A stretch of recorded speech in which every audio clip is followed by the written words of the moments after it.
lo dijo en la primera hora. Y quiero empezar con un comentario que me acaba de enviar uno de nuestros apreciados y queridos oyentes, que me solamente acomoda acá el trípode. Ya. Le envío un abrazo a Eduardo Espinosa Fernández hasta la provincia de Loja. Dice: creo que soy otro de los miles de ecuatorianos que no dormimos bien con incertidumbre de saber qué pasó con la Corte Constitucional sobre la constitucionalidad de los decretos de encargo por fuerza mayor que llevaron al presidente Noboa, pues, desde la óptica de nuestro oyente, a romper el orden constitucional de nuestro país. Yo me sumo, soy otro de los ecuatorianos.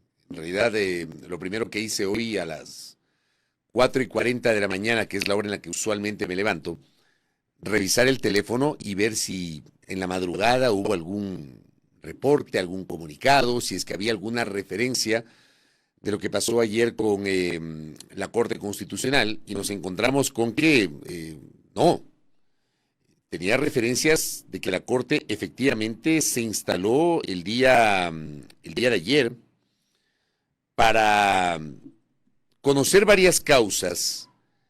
Tengo acá una nota periodística que justamente Andrea la leyó en la primera parte. Es una nota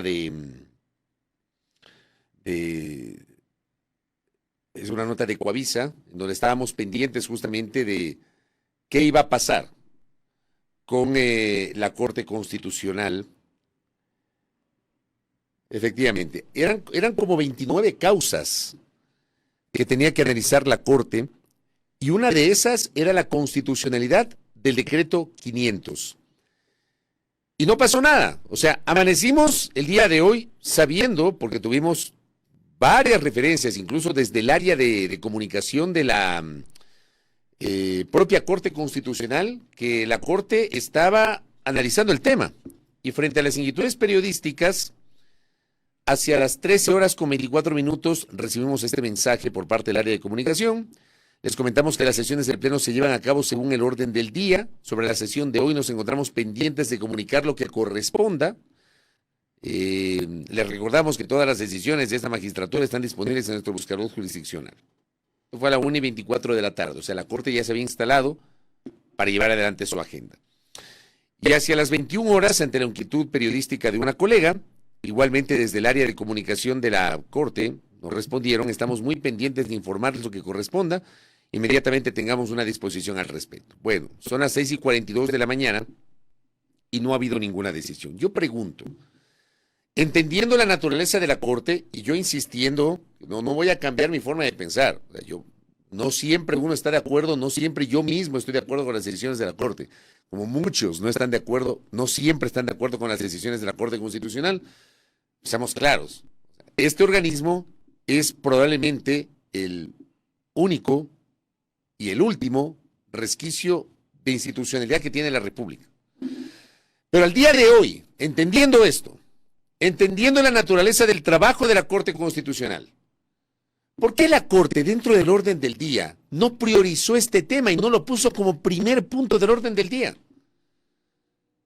Entiendo que no fue el primer punto del día y que la Corte lo puso en el orden del día mucho más abajo.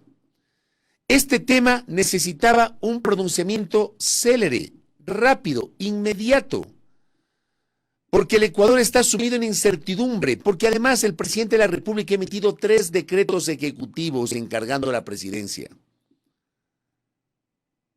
Y lo que están haciendo es analizando el primero. Por supuesto, de lo que se resuelva respecto del primero, hay una consecuencia sobre los otros 2 decretos. Pero ayer, mientras la Corte sesionaba, y no sé si finalmente llegaron a este tema porque no tenemos información, el presidente volvió a encargar la presidencia de la República. Pero antes, el presidente de la República ratificó la designación de Cintia Yeliber Mora como vicepresidenta, lo cual a mi juicio es antijurídico y lo he dicho en varias ocasiones. Lo he señalado. He sostenido que la designación de una vicepresidenta por parte del presidente, cuando no se ha declarado la ausencia temporal o definitiva de la vicepresidenta elegida en las urnas, termina siendo antijurídico. Entonces, ayer, ¿qué pasó? 2 decretos ejecutivos. Póngame el primer decreto que le envié, por favor, el el primerito, el que dice decreto 1, correcto, gracias. Este decreto es el 512. Tempranito en la mañana se conoció, de hecho, cuando estábamos en el noticiero, se conoció de este decreto, el 512, a través del cual el presidente en el artículo 1 dice: mantener la designación como vicepresidenta constitucional de la República del Ecuador a la economista Cynthia Natalie Gelibert Mora, secretaria general de la Administración Pública y Gabinete de la Presidencia de la República, hasta que la señora María Verónica Abad Rojas se presente y tome posesión de las funciones asignadas mediante decreto ejecutivo número 490 del 23 de diciembre del 2024 en la Embajada del Ecuador en la República de Turquía. En el artículo 2, mantener las funciones encomendadas al economista Cynthia Natalie Gelibert Mora. En el artículo 2 del presente decreto ejecutivo, del decreto ejecutivo número 494 del 4 de enero del 2025. Hay una transitoria donde se garantiza la seguridad tanto de la vicepresidenta Verónica Abad cuanto de la otra vicepresidenta designada por el presidente Cynthia Gelibert Mora. Gracias. Pero miren ustedes la redacción de este decreto. Mantiene, según el decreto, el presidente Noboa mantiene como vicepresidenta a Cynthia Gelibert hasta que la vicepresidenta Verónica Abad asuma las funciones asignadas por el presidente en la Embajada de Turquía, que era de consejera para asuntos económicos. Y la vicepresidenta no ha viajado, la vicepresidenta está acá, está aquí en Quito, no ha querido viajar la vicepresidenta. Pero esta parte me llama la atención, cuando dice hasta que se presente Verónica Abad. Querría decir que si Verónica Abad viaja mañana, o viaja hoy a Turquía, y llega en un par de días a Turquía, se instala en Ankara en un par de días, hoy es viernes, digamos que el lunes se presenta a trabajar. ¿Qué va a pasar allí? ¿Se acaba la designación de Cynthia Gelibert? ¿Qué va a pasar con las 2 últimas semanas de la campaña? ¿A quién le va a encargar el poder el presidente de la República? Digo, siguiendo esta lógica, porque si le encuentro a esta redacción, póngame de nuevo el decreto. Una vez más, póngame el decreto para quienes me siguen a través de Facebook y de YouTube. Porque esta parte es la que no entiendo. O sea, el presidente le encarga, que es la parte que está resaltada, la parte que está con línea roja que está resaltada. El presidente mantiene la designación de Cynthia Gelibert, pero dice hasta que Verónica Abad se presente y tome posesión de las funciones asignadas en Turquía. ¿Qué pasa si Verónica Abad viaja hoy y se presenta el lunes en Ankara? Cesa a Cynthia Gelibert como vicepresidenta. ¿Y qué va a pasar después en las 2 últimas semanas de campaña, cuando seguramente el presidente, que ya lo ha decidido en 3 ocasiones, resulta que encarga el poder? ¿A quién le va a encargar? A mí me parece muy llamativa esta redacción, gracias. Pero póngame el siguiente decreto, porque en cambio en la noche, eso fue en la mañana, en cambio en la noche, el presidente emite otro decreto ejecutivo, el 513, a través del cual procede de la misma manera que 2 decretos anteriores. Encargar la presidencia de la República a la economista Cynthia Natalie Gelibert Mora, vicepresidenta de la República, por efecto del artículo 150 de la Constitución de la República del Ecuador. O sea, siguen invocando la ausencia de la vicepresidenta Verónica Abad. Desde las 6 de la mañana del viernes, o sea, a partir de este momento, son las 6:48, Daniel Noboa no está ejerciendo la presidencia. Daniel Noboa le ha encargado la presidencia a quien él designó como vicepresidenta hasta las 6 de la mañana del lunes 27, en razón de la ausencia temporal del presidente de la República por las razones expuestas en la parte considerativa de este decreto ejecutivo. La parte considerativa es tal cual lo que ha pasado con los otros 2 decretos ejecutivos. Gracias. Este segundo, digamos, hace sentido con lo que ha venido haciendo en 2 ocasiones. 3 decretos ejecutivos. Y vean, la Corte Constitucional no se pronuncia. ¿Qué pasó con esa celeridad? Incluido el tema en la agenda de ayer, resulta que a esta hora de la mañana no tenemos ninguna información sobre un pronunciamiento de la Corte que le dé un mínimo de certidumbre jurídica al país. Porque, por supuesto, hay quienes apoyan lo que está haciendo el presidente en materia jurídica, hay quienes discrepamos totalmente y cuestionamos totalmente sobre la naturaleza jurídica de lo que está haciendo el presidente de la República. Porque el presidente de la República, y vuelvo a repetir, ojalá que alguna gente, sobre todo aquellos que dicen cualquier cosa, ¿ya? Y yo como siempre digo, si tienen dudas sobre la coherencia de quien les habla, el YouTube es un repositorio maravilloso. Ahí van a encontrar todos mis comentarios. Y revisando mis comentarios pueden encontrar si he sido coherente o incoherente con lo que pienso. Yo sobre este tema soy absolutamente coherente. Y lo vengo diciendo desde hace meses, mucho antes del inicio de la campaña, cuando ya algunos opinadores trataron de allanar el camino para que ocurra lo que está ocurriendo. Hubo, por ejemplo, por ahí un opinador que decía, pues, en sus espacios mediáticos, decía que Daniel Noboa tranquilamente podría trabajar de 8 de la mañana a 5 de la tarde y a partir de las 5:30 hacer campaña y no pasa nada. Cuando ese no es el espíritu del artículo 93 del Código de la Democracia. Hay otros que evidentemente avalan una tesis que yo no comparto y que lo he dicho públicamente, de que de esta discusión de la reelección apoyados en una sentencia, en un dictamen de la Corte Constitucional del 2010 que se refiere a la naturaleza del periodo posterior a la muerte cruzada, que es un complemento del periodo original que se interrumpió por la muerte cruzada, que no se computa jurídicamente porque no tiene nada que ver con la licencia. Siendo coherente con eso, insisto, el presidente Noboa tenía que haberse sometido a una licencia el 5 de enero. Yo lo voy a repetir a cada rato. El presidente Noboa tenía que someterse a una licencia desde el 5 de enero hasta al menos el 9 de febrero, que es el día de las elecciones. Y a quien le correspondía sucederle en el cargo es a la vicepresidenta Verónica Abad desde el punto de vista jurídico. Otra cosa es que yo he opinado también que el discurso de la vicepresidenta Verónica Abad ha sido completamente inconveniente, confrontativo y hasta conspirativo con las cosas que ha anunciado. Yo no soy incoherente sobre lo que digo. Tengo una posición y la he expresado desde la visión política y una posición desde lo expresado en cuanto a la visión jurídica. Y tienes 3 decretos ejecutivos que para mí son completamente antijurídicos, totalmente antijurídicos. Y la Corte Constitucional no se pronuncia. Yo no lo entiendo. La campaña se acaba en 2 semanas. ¿Qué van a esperar? ¿Que se acabe la campaña? Esto tenía que haber sido materia de un pronunciamiento urgente. Urgente, priorizando el análisis de este tema. Porque está en juego la democracia de este país. Alguna gente no lo entiende. Porque es probable que al común de los ciudadanos que tiene otras preocupaciones, mucha gente que no sabe cómo, se levanta cada mañana y no sabe qué va a hacer para parar la olla. Es probable que esta discusión no le interese, que la vea como muy lejana, como muy alejada de su propia realidad. Pero no podemos dejar de opinar sobre el respeto o irrespeto a las normas jurídicas o las interpretaciones antojadizas que muchas veces se dan. Y sobre este tema sostengo que ha habido una interpretación cuestionable antojadiza. Y sobre eso la Corte Constitucional estaba llamada a emitir un pronunciamiento inmediato. Y la Corte hoy le está debiendo ese pronunciamiento al país. Ojalá que el día de hoy se pronuncie la Corte Constitucional sobre este tema. Acá algunos mensajes. Acá me dice el Joe Espinosa.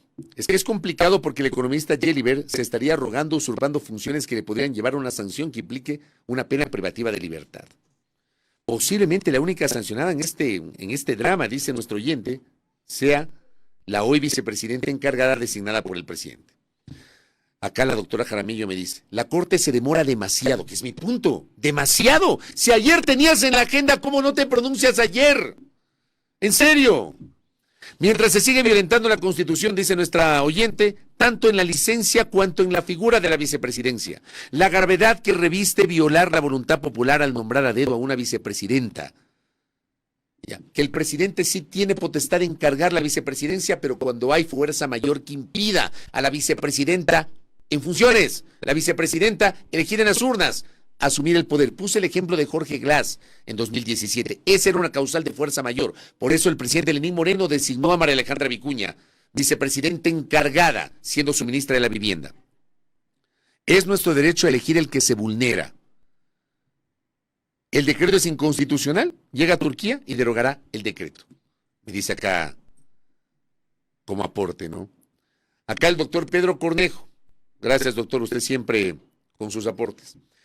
Considerar que existe una supuesta ausencia temporal de la vicepresidenta electa para nombrar una vicepresidenta encargada es totalmente absurdo, ya que si hubiera viajado a Turquía, el argumento sería que se encuentra fuera del país cumpliendo funciones diplomáticas. Es lo que le acabo de decir. Ese extracto, eso que le señalé, esa partecita que le señalé, hay que leerle en varios sentidos. Resulta llamativo, ya que si hubiese viajado a Turquía, el argumento sería que se encuentra fuera del país cumpliendo funciones diplomáticas y que por esta razón se configuraría también su ausencia temporal. Y que por ese motivo se podría designar un reemplazo para que se encargue de la presidencia de la República durante su ausencia, lo cual no tiene sentido y es contrario a la Constitución. Suscribo eso. ¿Saben por qué es contrario a la Constitución? Porque la función primigenia, la función natural de la vicepresidenta de la República es reemplazar al presidente en caso de ausencia temporal o definitiva. Y la propia Constitución, lean la Constitución, dice que cuando no esté reemplazando al presidente de la República, la vicepresidenta se encargará de las funciones asignadas por el presidente. ¿Me explico? La función natural es el reemplazo. La función natural no es asumir las funciones que le encarga el presidente. La función primigenia, constitucionalmente hablando, es el reemplazo. Gracias por esos aportes. Acá, por ejemplo, Javier Salgado, lamento discrepar contigo, dice. Esta demora, al igual que muchos otros fallos, demuestran que la Corte Constitucional está altamente politizada. Yo no estoy de acuerdo. No estoy de acuerdo. Yo no creo que la Corte Constitucional, no voy a decir no creo. Estoy seguro que la Corte Constitucional no es un tribunal altamente politizado. De hecho, yo soy uno de los que cree que la Corte Constitucional es una corte que tiene una diversidad de pensamientos. Está claro que, por ejemplo, usted tiene ahí un Enrique Herrería, una Teresa Núquez, una doctora Carmen Corral, con un pensamiento ideológico político completamente distinto al pensamiento de la doctora Daniela Salazar o al pensamiento de la doctora Alejandra Cárdenas o del doctor Joel Escudero, del doctor Ari Lozada. Discrepo, respetando obviamente y doy lectura, por supuesto, a lo que dice nuestro internauta. Acá, por ejemplo, el Nahuel picante como siempre y desconfiado como suele ser él, dice, si sabías que la Corte Constitucional estaba sesionando ayer y ese mismo día hiciste una vez más ese encargo, refiriéndose al presidente, quiere decir que estás seguro de que lo va a resolver y es a favor del presidente. No me anticiparía. O sea, habría que leer la parte argumentativa, se resuelven a favor, ¿no? Acá el Iván Morales dice, habrá que sentarse a esperar porque la Corte Constitucional no va a resolver nada, tiene que resolver. El problema es el sentido de oportunidad. A mí me preocupa mucho el sentido de oportunidad frente a un tema que necesitaba un pronunciamiento inmediato. Ayer Verónica Abad se presentó en la Asamblea Nacional. Y me permito identificar o tomar dos momentos de la intervención de la vicepresidenta. El primero, donde hace un llamado a que la Asamblea fiscalice a 8 ministros de Estado. Escuchemos a la vicepresidenta, por favor, en el primer extracto. Mi llamado es a la fiscalización de todos los ministros que han hecho hasta este momento de nuestra Constitución y de nuestra norma una servilleta. Y pido la fiscalización para la supuesta encargada, la señora Helibert y el señor Ramón.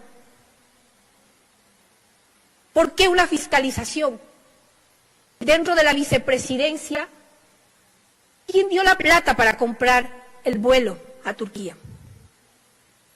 ¿Cómo se hace aquí las compras? ¿Dónde están las legalidades para poder cumplir lo que el presidente quiere? Creo que eso, entendiendo la postura de Verónica Abad, termina siendo lo menos importante, ¿no? O sea, en el sector público hay procesos de compras públicas, unos más engorrosos que otros, pero para el tema de los pasajes es muy sencillo. O sea, no creo que ese sea el kit del asunto. Me permito ahí discrepar con la visión de la vicepresidenta Verónica Abad sobre este tema. Pero sí estoy de acuerdo en sus señalamientos sobre la naturaleza jurídica de lo que está ocurriendo. En eso estoy completamente de acuerdo. Que la cosa va por ahí. La cosa no va porque cómo compraron los pasajes. No va por ahí la cosa. Como digo, en los ministerios, en la presidencia, en la vicepresidencia, no es que hay unos... Imagínense ustedes que se necesita hacer un viaje inmediatamente, un viaje de emergencia, y se someten a un proceso de estos hasta con el CERCOP. O sea, no funciona así en el sector público, vicepresidenta. No es así, no es así. Y eso lo saben los servidores públicos. No funciona así el tema de la compra de pasajes. Lo otro, estoy totalmente de acuerdo con sus señalamientos respecto de la postura de varias autoridades y del propio señor presidente de la República.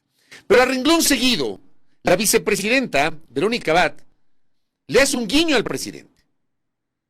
Dice, presidente, quiero la paz. Quiero la paz para esta guerra, como diría Gilberto Santa Rosa. Quiero la paz, le dice la vicepresidenta. Póngame la segunda parte. Presidente Noboa, yo quiero la paz. Y si tengo que irme a Turquía, lo voy a hacer. Deme las posibilidades de poder hacerlo. Si eso es para el bien del país, que yo sé que no es, y ustedes lo saben, y el Ecuador sabe, que enviarme a Turquía a no hacer nada, a gastar los recursos de los ecuatorianos en nada, en un cargo y rango menor de una vicepresidenta, es una locura. Sin embargo, si ustedes creen que eso, pueblo ecuatoriano, y ustedes que representan, ahí va a estar la paz del pueblo, pues yo lo voy a hacer. Esta parte, por ejemplo, la vicepresidenta dice que quiere la paz, y la vicepresidenta dice, vean, en función de la paz estoy dispuesta a viajar a Turquía. O sea, está claro. Lo vengo diciendo esto por si acaso desde diciembre del 2023. Sobre todo para los que tienen memoria corta y comentan cualquier cosa. Desde diciembre del 2023. Está claro que el presidente Noboa desde diciembre de 2023 la quería lejos a Verónica Abad. Yo discrepo ahí con aquellos que cuestionan la constitucionalidad del presidente al haber enviado como embajadora primero a Turquía, primero a Israel y ahora a Turquía. Yo no discuto eso. De hecho, yo no he visto pues que haya habido un pronunciamiento luego de un año, algún pronunciamiento de la Corte Constitucional o de algún organismo sobre la capacidad del presidente para asignar funciones. Está claro que aquí el tema es político y que el presidente la quiere lejos. La quería lejos y la quiere lejos de acá. Por supuesto, teniéndola ya, no es que es una función sobre la cual Verónica Abad es irreemplazable. Está claro que le envían a Turquía porque la quieren lejos del Ecuador. Ella dice, quiero la paz. Yo pregunto públicamente si Daniel Noboa, Sim, presidente de la República, está dispuesto a esa paz. Dudo mucho que ese llamado de la vicepresidenta tenga alguna respuesta por parte del Ejecutivo porque la relación está completamente rota. Y esa relación es irrecuperable. Acá, por ejemplo, como digo, parece que alguna gente, a ratos yo medio veo con el rabito del ojo algunos comentarios y de verdad parece que no escuchan lo que se dice. O sea, parece que escriben como autómatas algunos y no escuchan lo que se dice. Acá dice un oyente, el señor Ortiz, me apena tener periodistas políticos, funcionarios sin capacidad, sin fuerza, todos saben que es ilegal. Señor, estoy diciendo que es ilegal. Creo que no me está escuchando. Es más, estoy diciendo que es inconstitucional, antijurídico. Pero repiten lo mismo porque no escuchan. Luego no quieren que alguna gente le diga que son fanáticos, son sectarios. Se mueren de las iras escuchando este programa. Se mueren de las iras. Me imagino que porque quieren que uno insulte al presidente, lo que no va a pasar, eso no va a ocurrir porque no es mi estilo. Se mueren de las iras. Estoy diciendo que es antijurídico, que es inconstitucional. Estoy criticando a la Corte Constitucional porque se ha demorado demasiado. Escuchen y disciernan lo que se está diciendo. Sáquense el chip del sectarismo y entiendan la posición. Para ir cerrando, porque ya lo tengo a Henry Bucalón Camacho en la antesala. Lo que pasa es que la vicepresidencia es un caos, me dice Melanie. Algunos cesados sin voluntad de la viceconstitucional, otros funcionarios sin posibilidad de actuar, con equipos inhabilitados y supuestamente en el teletrabajo. ¿Alguien se ha puesto a pensar cómo está trabajando la vicepresidencia? Es más, ¿qué está haciendo la vicepresidencia? ¿Cuál es el rol hoy de la institución llamada vicepresidencia? ¿Cuál es la tarea que hacen los funcionarios de carrera, los funcionarios con nombramiento de la vicepresidencia? Esto es un caos. Es un caos abonado por lo que está pasando ahora mismo en el país. Acá el flaco me dice, los políticos no dan puntadas sin hilo. la posición de irse debe haberse analizado sobre las posibles sanciones que podría enfrentar por desacatar un encargo del presidente. Porque claro, y esto es interesante, ¿no? El presidente, ahorita que me trae a colación esto, rapidito, el presidente emite el decreto el 23 de diciembre, si mal no recuerdo, donde le asigna funciones en Turquía. 23 de diciembre. La vicepresidenta primero anuncia que toma vacaciones, que esto lo explicaba Rafael Ollarte, no sé cómo funciona, pero debía haber hecho un trámite administrativo para el tema de las vacaciones, que es un derecho, por supuesto. Pero además había invocado la ley de servicio exterior para hablar de que el traslado podía demorar 30 días. Hoy estamos 24 de enero. Tomen en cuenta lo que estoy diciendo. Y con base en lo que dijo la propia vicepresidenta. Aplicando la ley del servicio exterior, 30 días para el traslado. Ha pasado un mes, o sea, ya se cumplieron los 30 días. Ergo, Verónica Abad debería estar en Turquía. Ojo con este detalle, que me parece que ahora que me escribe José Antonio, me llama poderosamente la atención, ¿no? Acá Patricio me dice, en el supuesto no consentido de que la Corte Constitucional resolviera a favor de los decretos en cuestión, la última institución guardiana del Estado de Derecho crearía un caos total. Yo estoy de acuerdo con esa visión, Patricio, completamente de acuerdo. Le envío un abrazo a Silra Trasdaviña. Muchos de los funcionarios de la vicepresidencia están en home office, trabajo en casa. Les han dicho que estén desde sus casas hasta que se normalice la situación. Eso supe, me dice mi colega periodista. Gracias por esos aportes. Corte Constitucional. Despierten, despierten. Hay que resolver un tema que tiene sumido al país en el caos jurídico. Primera plana. Todas las noticias, todas las voces.